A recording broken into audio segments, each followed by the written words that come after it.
In this video, I will explain another two layers. One is network layer and another is transport layer.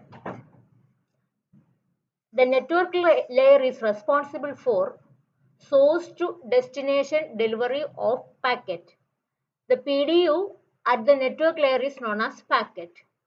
And the connectivity of this layer is between source host and destination host. In data link layer, it oversees the delivery of frames between two links, whereas this layer, network layer, ensures the delivery of packet between source host and destination host. If two devices are connected in the same network, then there is no need of network layer. If it is in another network, then only we need the network layer. And this slide explains the position of the network layer. It receives data from the transport layer, upper layer, and process.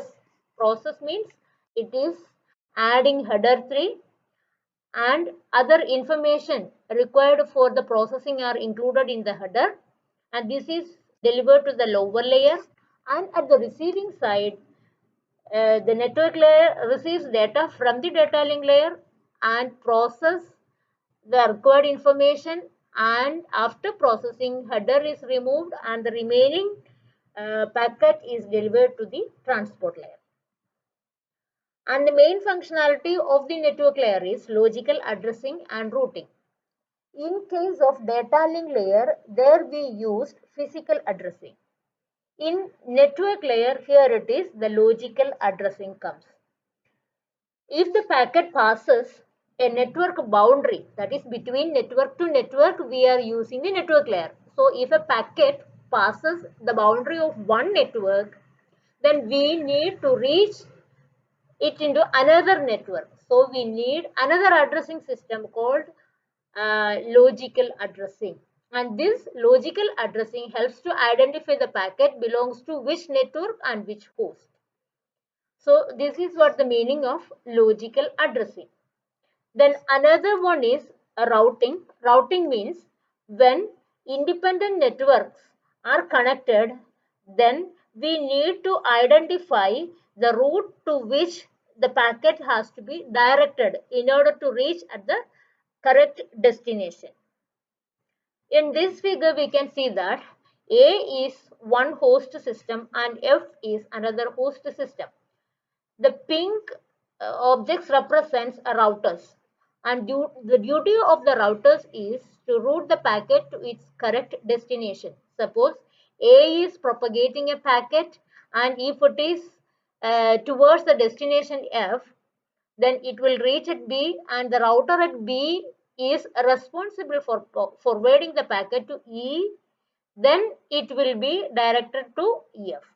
If B is propagating this packet to C, then it will never reach to its correct destination. So, the duty of passing the packet from one network to another network is the responsibility of the network layer. Then the same thing is explained here. Then next layer is the transport layer. Here it is responsible for process to process delivery of message. Message is the PDU at the transport layer, and it is responsible for process to process delivery.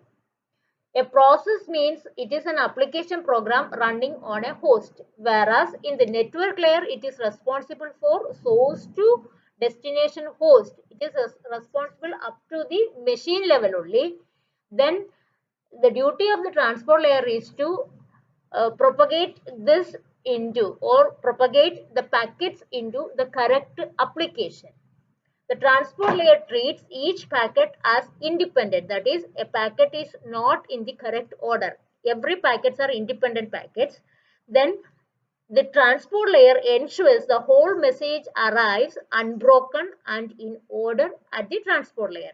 So for this, in addition to that, error control and flow control at the source level to destination level is also maintained at the transport layer. As we know, this same thing is explained in the lower layers also. Some part of the error control and flow control is done at the lower level and in the upper level. Then another responsibility of the transport layer includes service point addressing. As I said earlier, in the data link layer we use physical addressing, in the network layer we use logical addressing, but in transport layer link layer we use service point addressing or port addressing. The port is a numerical value which represents an application. So this will come to clear when you learn about the applications at the application level. So application layer. So this duty of the transport layer is to make the message arrive at a particular port in the correct order. Then another responsibility is a segmentation and reassembling. As explained in the previous slide, the packets are not dependent each other, or each one are independent. So each packet will be numbered, and these numbers are helping in the transport layer to arrange it in the correct order. Then only we get the correct message. So this is the position of the transport layer. It is in between the session layer and the network layer. And its responsibility is to make the correct message at the proper process. Then additional activities are connection control and flow control. Connection control means the transport layer can be either connectionless or connection oriented. This is one point we explained in the first video of the OSI reference model. The transport layer is responsible for connection oriented and connectionless type of protocol, and connection oriented is in the TCP model, and connectionless is working in the UDP model. And this is being ensured at the transport layer. Then flow control. Flow control is a term which we explained in previous videos, and it is this transport layer is responsible for flow regulation at the transport layer. Also, error control also being performed at the transport layer, and this is responsible for the transport layer level error control.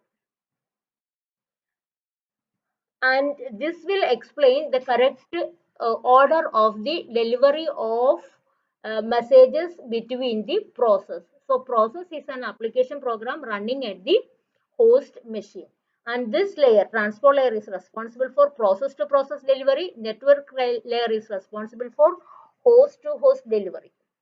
Okay.